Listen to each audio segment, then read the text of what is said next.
In 1988, journalist David Simon was given unprecedented access to the Baltimore Police Department's homicide unit. Over the next 12 months, he shadowed detectives as they took on a slew of killings in a city where killings were common and only the most heinous stood out. Originally published in 1991, David Simon's book Homicide is a true crime classic. It was a New York Times bestseller and the winner of the Edgar Award for Best True Crime Book. Homicide became the basis for the acclaimed television show Homicide: Life on the Streets and inspired HBO's The Wire. Now, Homicide is being reimagined as a gritty, cinematic graphic novel. A compelling procedural, Homicide the graphic novel features striking, noirish artwork, welcome doses of dark humor, and a multitude of 80s cop mustaches. It's available now wherever books are sold. I highly recommend it. Oh, indeed.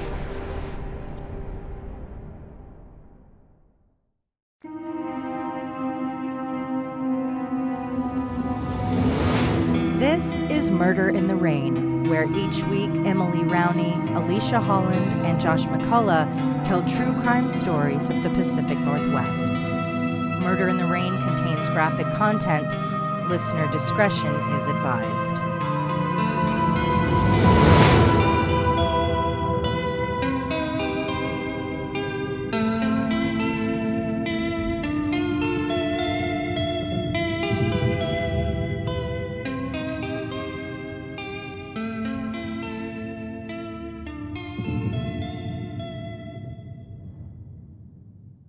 In this week's episode of Murder in the Rain, we have a special feature from our Patreon series, Welcome To, where we delve into a case from the hometown of one of our Patreon listeners. Love, a powerful emotion capable of inspiring boundless devotion, took a deadly turn in the summer of 2003.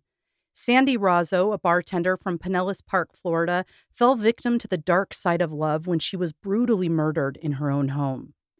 Join us as we dive into Sandee's story and how love, obsession, devotion, and control ultimately took her life.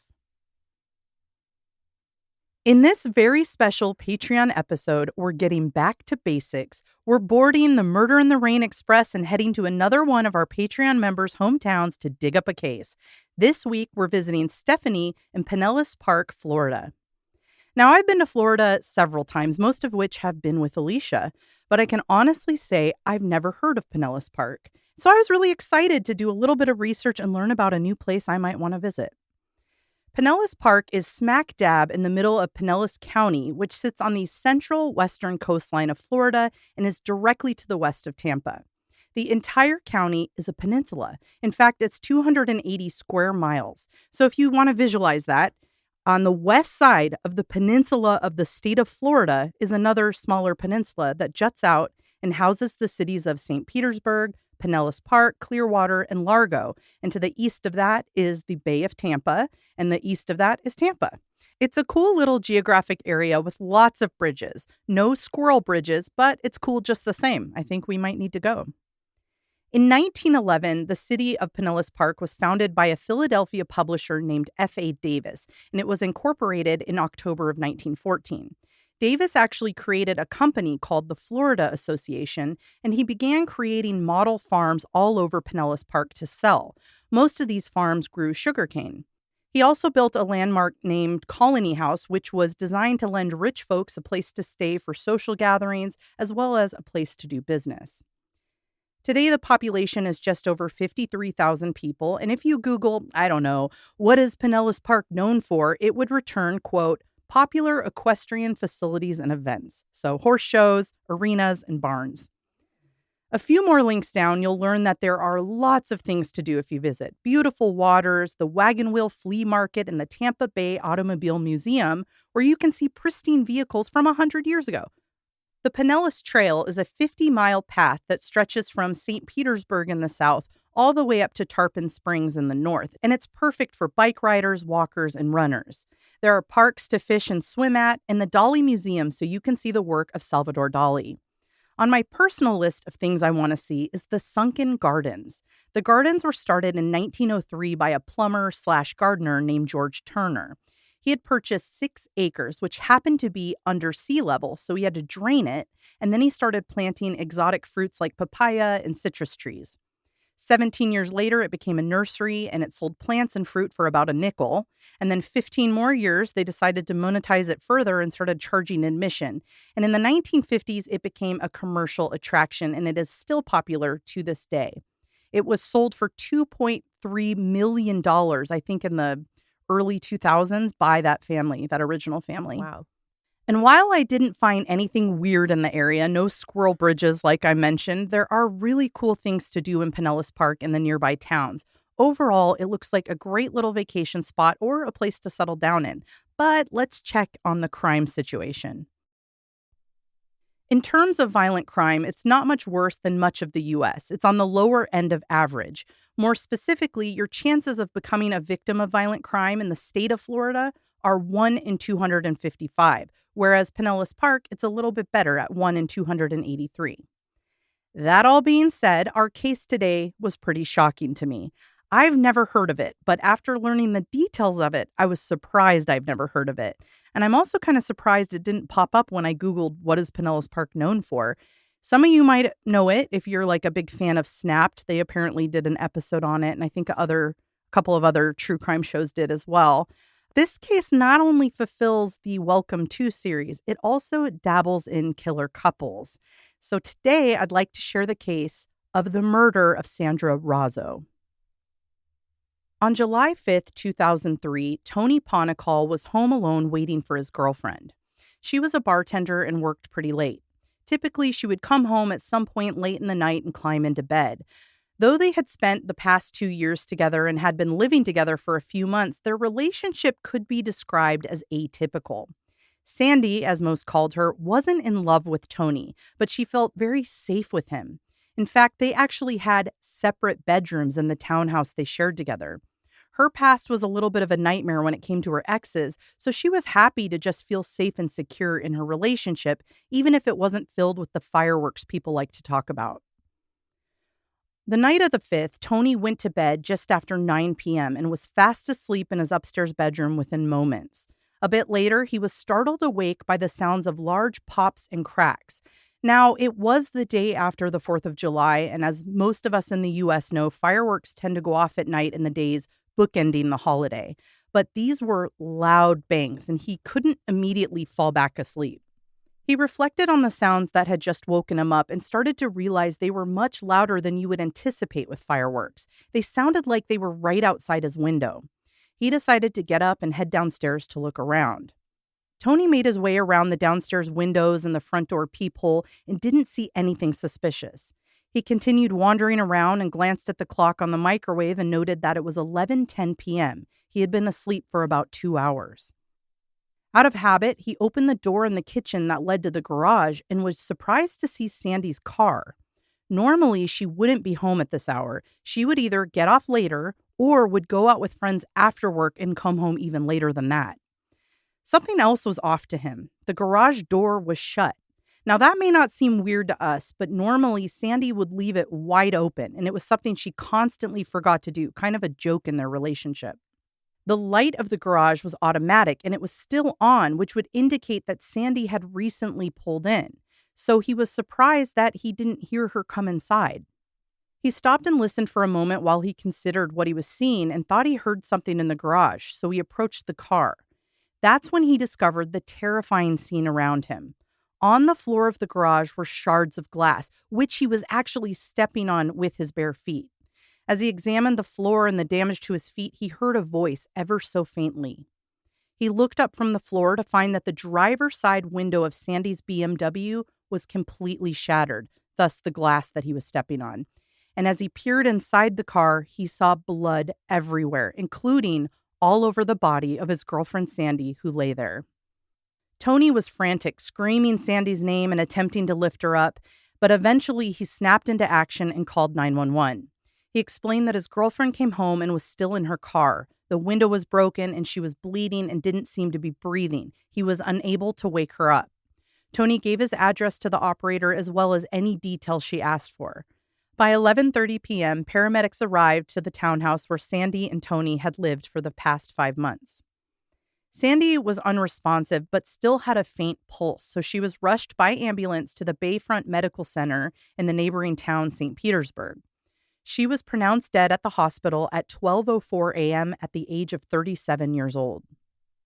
Sandee's cause of death was homicide due to gunshots from a semi-automatic .22 caliber gun. She had been shot a total of 8 times, including bullets to her legs, 3 to her abdomen and chest, which caused fatal wounds that damaged her liver and lung. She also took a bullet to her brain. While many of the shots could have been survived, at least 3 would have killed her. During her autopsy, it was determined that someone had shot through the driver's side door window and hit her directly in the chest. This was obvious by the pieces of glass found in her chest wound along with the bullet.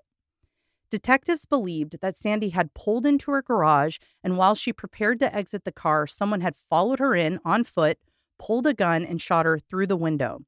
She tried to react and pull away, but they just kept shooting her before eventually making a quick exit out the garage door. It was described as, quote, a cold-blooded murder. Her killer stood there and fired round after round. Detectives immediately went to work trying to figure out who could have done this to Sandee. But as it turned out, it wouldn't be that hard to find a suspect. It would, however, take a bit of time to prove it. And no, it wasn't her boyfriend. He was super accommodating and immediately gave his DNA, fingerprints, you name it, and he was ruled out very quickly. Which is kind of surprising since he was there alone.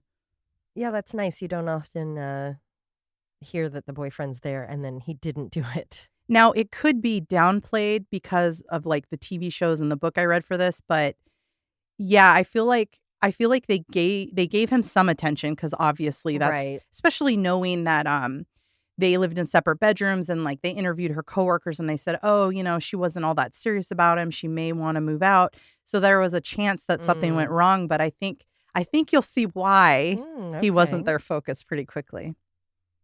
When they asked Tony if he had any idea who could have hurt Sandee, he was quick to point out that it was a man named Tracy, a man who had raped Sandee the previous year. And it wasn't just Tony either. Sandee's mom, Sandra, yeah, they're both named Sandra, was also quick to point out that it was likely a man named Tracy.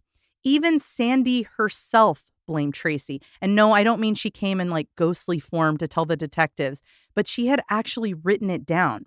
She had an entire file on Tracy that she was using for an upcoming court date. And inside, she had handwritten a note that said, quote, if anything should ever happen to me, contact the detectives investigating the sexual battery and kidnapping case that I was involved in. This was all about a man named Tracy Humphrey, and that whole file was dedicated to him. Also inside the file, she had written down a quote that Tracy had said to her once. Quote, if you go to the police and you tell anybody, I will get 3 crackhead N-words to come over here and rape you until you beg for death. Nice guy. So who was Tracy to Sandee? Sandee Rozzo was a bartender at a popular joint called the Rocky Point Green Iguana Bar and Grill. That's a mouthful. I think sounds like a Florida place. It really does. Sure. I think people just call it the Green Iguana. They're like Frozen Iguana Beachside Clubhouse drink place. Florida. So anyway, she worked there for several months, and she had actually been a bartender for a really long time at other clubs prior to that. And according to one of her friends and coworkers, in June of that year, she got a subpoena at work to testify in an upcoming trial. She then told the coworker all about how a year prior, a bouncer at the club she worked at in another city had become infatuated with her.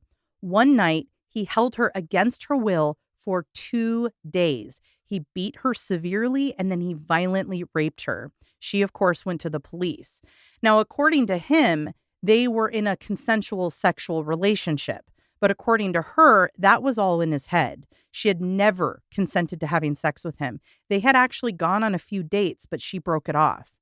Tracy Humphrey was eventually arrested, and Sandee packed up and moved to Pinellas Park. The trial was scheduled for August 4th, almost exactly a month after her murder, and Sandee was ready to testify against Tracy for what he did to her. He was facing 10 years for those crimes. So to police, this was a very believable reason that he might want to kill her. So all eyes were now on Tracy. As police started looking into Tracy, they had a lot of confusion, but eventually, after reading that file that Sandee had compiled, they realized his legal name was Timothy Alvin Humphrey. Timothy, or Tracy, worked at an athletic club in Brandon, Florida, just outside Tampa, as a personal trainer. He was super ripped, and this was, of course, thanks to the usage of steroids. And you know what that can do to a person. I'm sure he was fine. He must have been a real joy to hang out with. After digging around his records, police found all of the charges against him for what happened to Sandee, and they also found that he had a record of arrests for similar charges in other cases.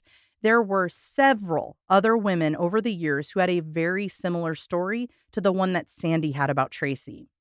He had several aliases, and each of them had assaults and petty crimes tied to them.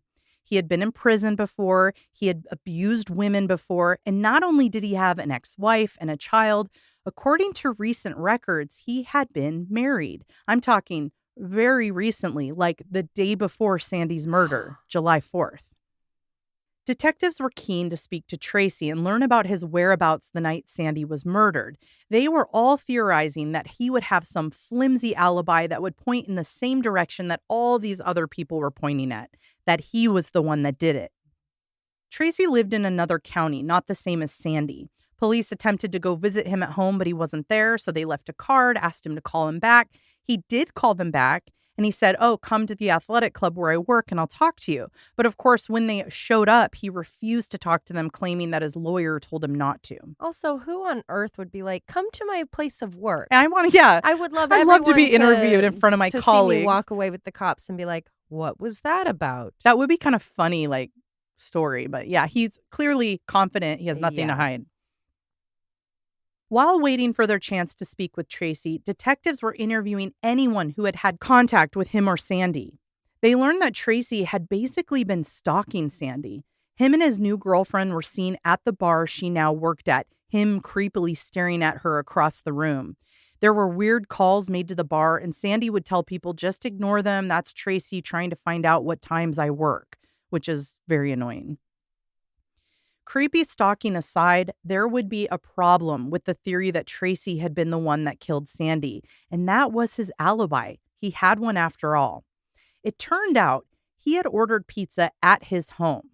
Not only did the pizza delivery happen at her time of death, he had a time-stamped receipt, and the pizza delivery guy remembered him. He was even able to describe his very noticeable physique to a T. So who did he hire? There was also another witness. Tracy's client, Toby, a woman he trained at the gym, happened to be over sharing a pizza with them. She had even interviewed with police to say as much. Here's the thing, though. Police felt like they were onto something, so they started to pick at the alibi and put Tracy's life under a microscope. Maybe you recall a few moments ago when I said that police found out Tracy had recently been married. Well, let's dig into that. Ashley Christine Laney was born in 1982 in Brandon, Florida. She did not have an easy life. Her father went to prison basically right after she was born on charges of sexual battery. Her mother, a lifelong alcoholic, wasn't able to care for her, so she sent her to live with her grandmother. Overall, she had what she needed. She went to school, got good grades, even graduating with honors, and eventually she got into college. Unfortunately, her grandmother, who was basically her only parent, died her freshman year, and Ashley took it very hard. She ended up dropping out of college, moving to Pinellas Park, and getting a job making smoothies. The shop she worked at was called Planet Smoothie, and it sat right across the street from the athletic club, the same one where Tracy Humphrey worked. Well, as the story goes, one day she found herself in the gym and met Tracy, a good-looking gym bro, 16 years her senior. Now, to Ashley, she was dating a catch. He was ripped. He could protect her. He could get her a good workout at the gym and eventually even got her a job as a trainer at the gym. It was a fairy tale. Little did she know that Tracy had a lifelong history of arrests, and that was something he conveniently left out. The pair got serious and eventually moved in together. Tracy did eventually tell her that he was dealing with rape charges, but explained that he was innocent and that the woman, Sandee Rozzo, had made false claims because she was angry that he was dating other people after breaking it off with her. We all know that's a lie. How do you even bring that up with your partner? Like, hey, by the way, I am busy on Tuesday. Going to trial for rape. Or it's like that first date on Tinder, like, any red flags I should know about you? I mean, he waited till she was already hooked before he told her this. And that her life revolved around him. Exactly. The job, the workouts, who knows what else. He was conditioning her. Yeah. And as you can imagine, hearing him say things like, I would do anything to get out of this situation, even suicide. Like, that's going to have an effect on her, especially as this impressionable, very young girl from the wrong side of the tracks. And being so much younger than him. There's kind of like a built-in authority. Yep. She wanted to help him ease his pain. She wanted to help solve his problems. Their relationship continued to grow, and he eventually asked her to marry him. Now, they didn't want to just do some gold rings on their fingers at a beach wedding. No, they went the extra mile. What do you think they did? Tattoos at Jimmy John's Sunset Beach White Sands Tattoo Parlor. Now, I don't know about that location, but they sure did get matching tattoos on their backs of each other's name in this, like, remember that tribal font of the early 2000s? I just have to look at the cuff on my arm to be reminded. And I'll post a picture for you guys because they're classy. Anyway, they got married on July 4th, 2003 in the gym where they worked. And they finished up their... The smell, the sounds. Was it at least closed? I hope so. I do take you, clang. Maybe there's a Zumba class going on so they could get the music. That's the guy on the treadmill next to them. And to top off this fairy tale gym wedding, they had dinner at the Cheesecake Factory. So lucky. No offense to Florida, but this sounds very Florida. That's like, come to Florida. It's like a brochure. We offer you a variety of weddings. It just blows my mind because there's beach everywhere. Like, you could go on But that doesn't represent their love, Emily. That's true. They got their reps in. The gymnasium of life. I knew you would love that part. I love it so much. Especially like the West Coast peninsula off the peninsula. Like, we're deep. We're in the Gulf. We're deep in the Florida, what is it? Tampa Bay. Whew.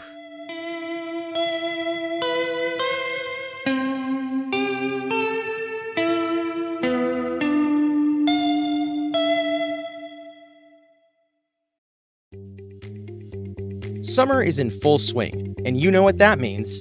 A break from school, trips to the lake, camping, and fun-friendly gatherings like backyard barbecues. The last thing we want to do is miss out on the fun with trips back and forth to the store. That's why we love HelloFresh. HelloFresh delivers pre-proportioned ingredients right to our doorstep so we can skip the trips to the grocery store. They make cooking quick, easy, fun, and affordable. And now you can take a bite out of summer with their chef-crafted seasonal recipes for their new Fresh and Fit summer menu. Make your home the hangout place this summer with crowd-pleasing eats, from a backyard bratwurst bar to tangy key lime pie. HelloFresh Market makes summer entertaining a cinch.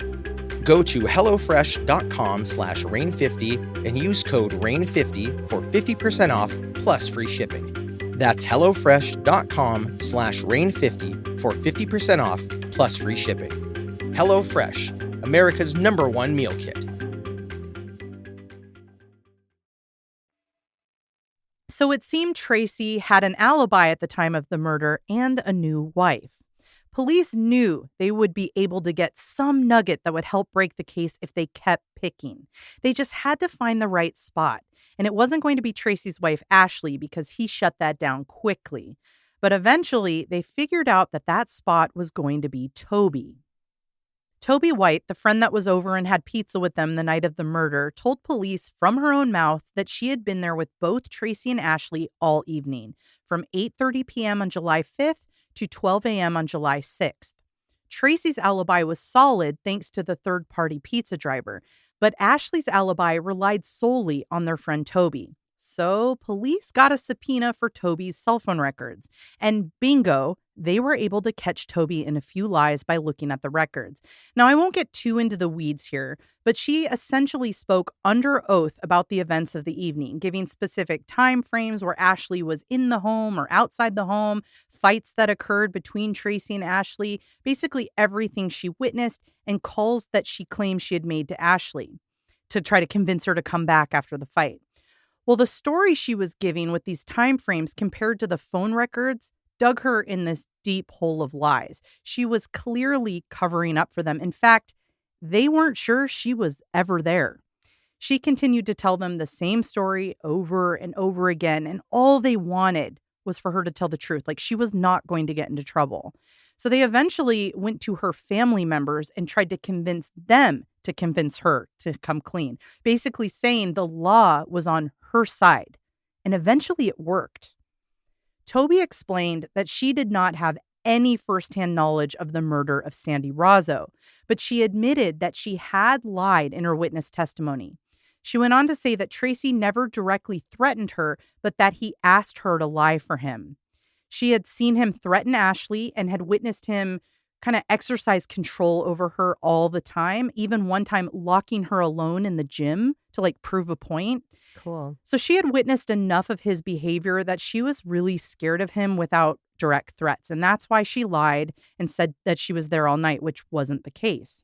She explained that Tracy had spoken about Sandee to her, and he had claimed Sandee was a drug dealer, and he didn't kill her, but she had plenty of enemies who would. Toby said that she didn't believe Ashley knew Sandee at all. She could, however, tell them that she knew Tracy and Ashley had been at a gun range together at least twice. Eventually, police convinced Toby to wear a wire. Now, the goal was to try to get Tracy and Ashley talking about the murder. She was, of course, scared as hell. I can't even imagine, like, okay, I'm going to wear a wire and I'm going to go talk to my friends. I fantasize about getting to do that at some point in my life, but also I'm such a bad liar. I would be sweating and just like gagging. Yeah. Be like, hey guys, what's going on? It would be really hard, especially knowing that they're hiding something. Like, she doesn't know either. I don't think she really believed they killed someone. Yeah. But they clearly wanted her to lie. So that would be really, really scary. Because she was not only friends with them, she was about to go into business with them. I think they were going to open their own gym or something. Gym and wedding chapel. It's not Vegas. It's still Florida. They're like, you guys, we have hit the jackpot with this idea. Do you know how many people are asking if they can have their wedding here? At least 12. When police got a subpoena for Toby's phone records, they also got them for Tracy and Ashley's phone records, thanks to all the evidence they had been gathering. The records solidified that Tracy was indeed home the night of the murders. His cell phone pinged off the tower by his house multiple times, but Ashley's phone pinged the tower near the Green Iguana, Sandee's work. Then it pinged a little bit closer to Sandee's home in Pinellas Park. And then it pinged again just moments after Sandee was shot. And that time it was a tower not even a mile from Sandee's home. Knowing this information about the cell records, police plied Toby with a little bit of information on the phone records so that she could use that in her attempt to speak to the duo while wearing a wire. Cell phone records indicated that she was in Pinellas County at the time of the killing.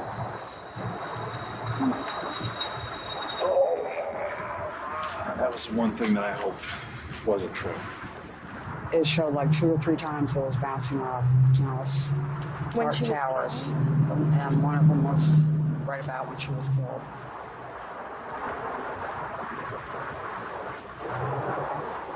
Oh my God.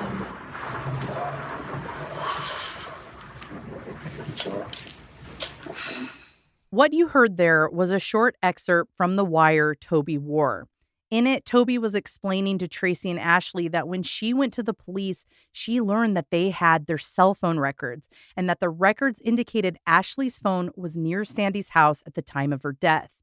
Tracy then says, "That's the one thing I hoped wasn't true," in regards to the pings. Toby goes on to tell them more. You can then hear Ashley ask when she was killed and then say, "Oh my God." Tracy then goes on to comfort her, hugging her, and says, "It's all right."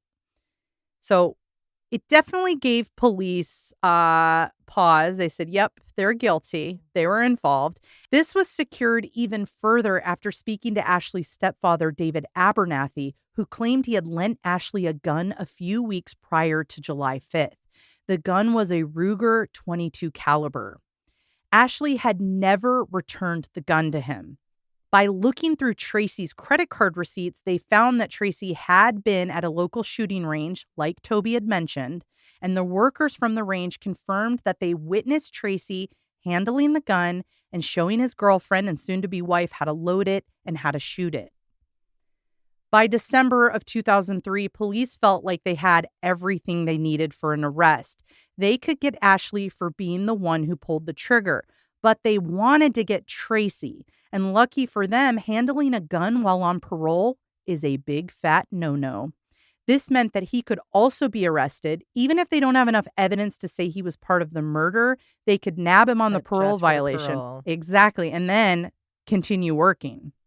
On December 18th, 2004, the duo was picked up at the gym they worked at, where they had their wedding. Their wedding venue, yes. Ashley refused to speak to police, only speaking to say that she didn't know the woman who was murdered. She had nothing to do with it. And then she repeatedly asked for an attorney. So clearly she was coached well there. Mm-hmm. But eventually they read her rights and arrested her for first-degree murder and sent her to the local jail. Though Ashley was steadfast in not admitting guilt and clearly very much in love with her beau Tracy, her lawyer had a plan. Her lawyer knew that the police wanted Tracy on this crime. They didn't have enough evidence to arrest him for murder, so she waited to see if she could convince Ashley to work with the police and make a deal so that Tracy would be the one that took the brunt of the punishment for the crime. Now, she wasn't interested in this plan, but Ashley's lawyer expected this, so she had brought a pile of information. She wanted her to know exactly who that man she married was. So when she first met him, he had told her he was a former Armani model. I mean, what else could you be with those muscles? Now, of course, that was a lie. She also showed her that it wasn't just Sandee who claimed Tracy had raped her after they dated. There had been 7 other former girlfriends who came forward and claimed he was violent and or raped them as well. They were all going to speak at that trial. She held on fast, though. She did not turn on him. So there was an ace in the hole, thank goodness. Tracy had not only been cheating on Ashley with other women, he had been cheating on her with a man.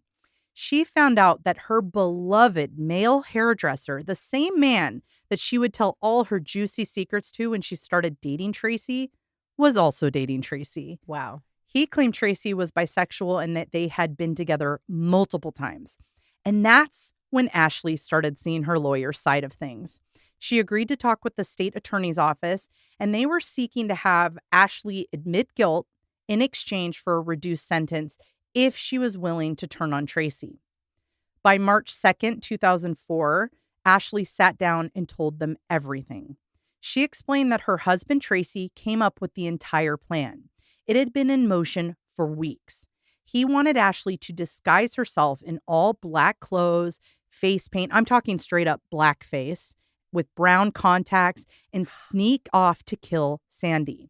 And that's what she did. She geared up in the dark clothes, even saying in an interview, quote, "I looked like a skinny black man." Kind of like the threat that he had given Sandee previously. The plan she followed was to lay in wait in her disguise in her car outside of the Green Iguana until Sandee got off work. She was supposed to shoot her there in the parking lot, but Ashley fell asleep and woke up. I know. She fell asleep, but she woke up just in time to see Sandee getting into her car. So she followed her out of the parking lot by car, calling Tracy to give him updates along the way, thus causing those pings that the police found. Eventually, they made it to Sandee's townhome, and Sandee pulled into the garage. Ashley got the gun, turned the safety off, snuck into the garage through the door that Ashley left open, shot through the window, and immediately started pulling the trigger repeatedly, aiming for vital organs. She said that while she did this, she could hear Tracy's voice in her head telling her that she cannot leave her alive or she will speak to the police in the hospital and they'll all get busted. He demanded that she shoot her repeatedly and then look into her eyes to make sure she was really dead. According to him, you could tell when the soul is gone, which is like a creepy little tidbit. Yeah. And then how did he's he know done that before? Yeah. Or he's just trying to sound cool and tough or something. Yeah, trying to convince her like, oh, it's easy. I've done it. Yeah. So when she was sure that Sandee was dead, she snuck back out the garage door as it was closing. Ashley claimed that if she hadn't have committed this murder, she knew Tracy was going to be abusive to her like he did the last time. What's that? The last time? Apparently, she went on to say that a month prior to when she killed Sandee, she had tried to kill her with a rifle. She, outside the Green Iguana, shot at Sandee when she was walking outside, but missed her and hit a window. Sandee then ducked and was like, what was that? And Ashley tried to shoot at her again, but the gun jammed. So Sandee ended up leaving, likely never knowing that someone was trying to kill her. After she told them everything, she led investigators to an area where Tracy and her had buried the guns used in both the murder and the attempted murder. Once Ashley told her story, prosecution agreed to reduce her sentence to 25 years if she pled guilty to second-degree murder and testified in court against her husband. This gave them everything they needed to arrest Tracy for being the mastermind of Sandee Rozzo's murder. On March 20th, just a few weeks later, Tracy was indicted for first-degree murder. 2 years later, on Valentine's Day, 2006, Tracy's murder trial began. As promised, Ashley took the stand and detailed the plan, the execution, everything. Tracy then ended up taking the stand as well, and he pointed the finger at Ashley, claiming that she had been the one that planned everything to protect him. She wanted to eliminate Sandee so that she would not show up to court for the rape and assault case against Tracy and get him thrown behind bars for 10 years and taken away from her. In the end, the jury took 2 hours to deliberate, and they ultimately found Tracy Humphrey guilty. He was sentenced to life, true life, absolutely no parole. He, of course, tried to appeal that in 2008, claiming that his cell phone records shouldn't have allowed them to argue what the contents of the calls were, but that was shot down. They're like, sorry, buddy. Nice try. Nice try. I was trying to order a pizza. A month after Tracy's conviction, Ashley was officially sentenced to 25 years. So she is living in the Gadsden Correctional Facility in Quincy, Florida, and she's scheduled for release on December 13th, 2028. Where she and I will be 46 years old. So she has a life ahead of her. It's kind of surprising she got that much time.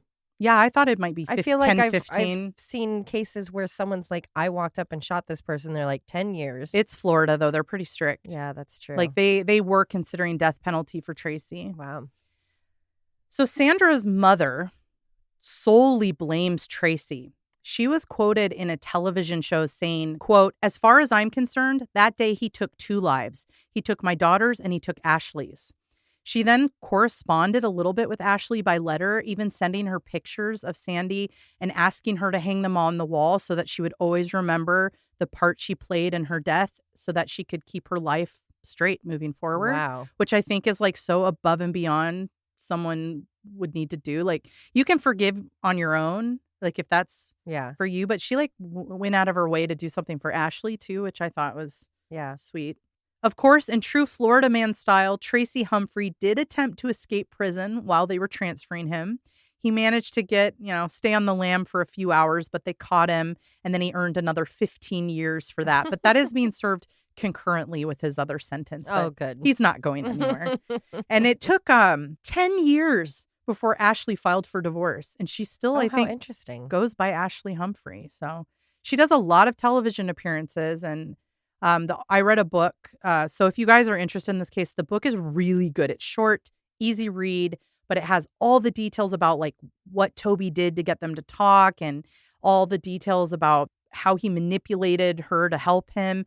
And the author even includes a letter that he sent to Tracy and Tracy's response, and a letter he tried to send to Ashley, but she didn't respond. But that's called Kill for Me by M. William Phelps. There's also, Snapped, if you can find it. There's a YouTube documentary called the Sandee Rozzo story. So there's a lot of places you can learn about this. But yeah, I was surprised by it. I never heard of this one. Yeah, and you have to think too, like, not to read into things because, I obviously don't know anything about them, but it kind of perks my ears a little to be like, oh, so she didn't file for divorce for 10 years, even though she's in the situation she's in because of him. Like, was his grip that strong? Probably. And I don't so know. much of her life Yeah. was revolving around that. And it kind of gives me pause of, yeah, he came up with the idea, but was she so steadfast in her support and like, I'm not going to let my husband go to jail?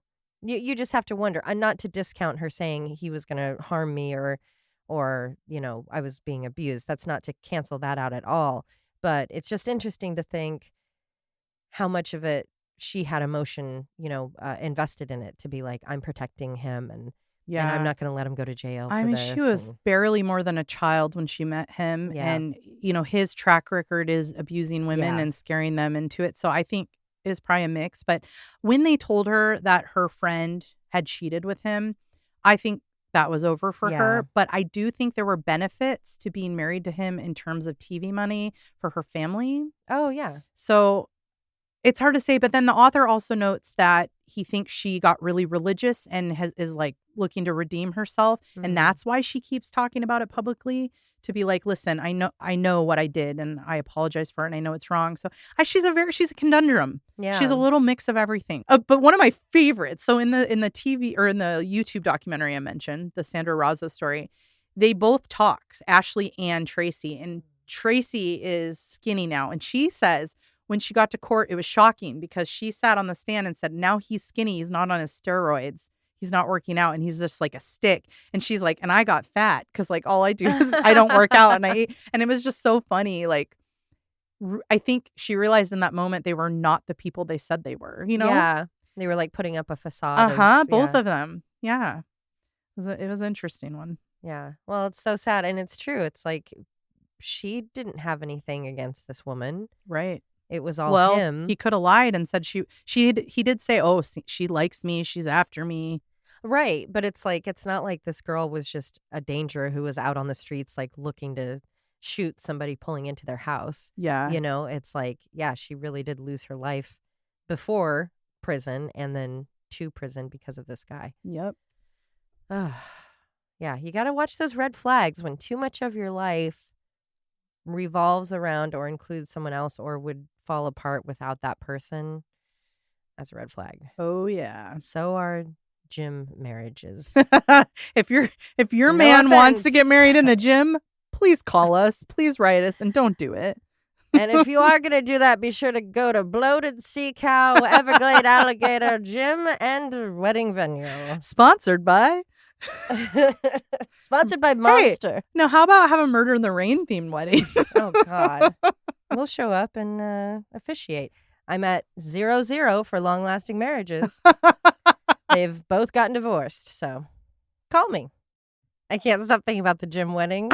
And I'm picturing, so I used to go to Planet Fitness, and for anyone that doesn't know, they don't give a shit. And on every Wednesday, they would order a pile of Domino's pizza. So you would be working out and you would smell pizza. I've seen that on Instagram. I follow It's a couple real. of people that work out there I've and they taken would a post. It's terrible. And they have bowls of Tootsie Rolls. No. So I'm picturing them getting married at a Planet Fitness. They're like, let's do it on a Wednesday at 6. We got free pizza for everybody. Everybody, We don't need a cake. We got Tootsie Rolls. grab an appetizer. Let's go next Wednesday when the Monster drink rep is there too.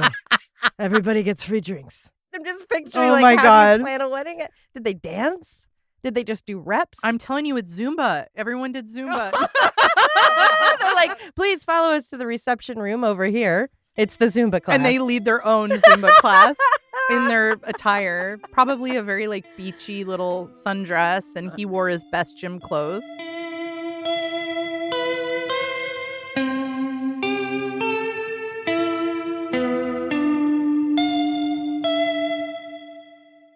Oh, because you're way down. Well, Down like with Pants. the Like what? sickness. How's that? Pants.